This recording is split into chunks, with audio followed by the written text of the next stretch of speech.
मेरे मोहतरम भाइयों, ये जो जिस्मों में गिल्टियाँ बन रही हैं इनको लाइपोमास कहते हैं। ये जो गिल्टियाँ बन रही हैं उसकी सबसे बड़ी वजह खून का गाढ़ा होना है, खून का। और इसकी सबसे बेहतरीन दवाई ये जो अभी 3 काम आपको बताए हैं वो करो।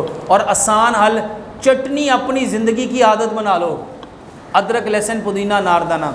वल्ला एक बहुत बड़े शेखुल हदीस हैं, वो मुझे बताते हैं, डॉक्टर साहब अल्हम्दुलिल्लाह मैंने आपकी चटनी तकरीबन कोई 6 माह इस्तेमाल की है, मेरे पूरे जिस्म में गिल्टियाँ थीं वो सारी ख़त्म हो गई। तो मेरे मोहतरम भाइयों, ये तो अपने खाने का जुज़ बनाओ।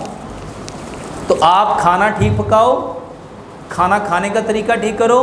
ये जो कलबंजी मेथी दाना है इसको इस्तेमाल करो, अदरक, लहसुन, पुदीने, नारदाने की चटनी इस्तेमाल करो, तलबीना इस्तेमाल करो, रात को हल्दी दालचीनी वाला दूध लो और 3 अंजीर, एक सुबह एक दोपहर शाम, ये जिस्म में जो गिल्टियाँ उसके लिए इस्तेमाल करो। ये बेहतरीन इलाज है।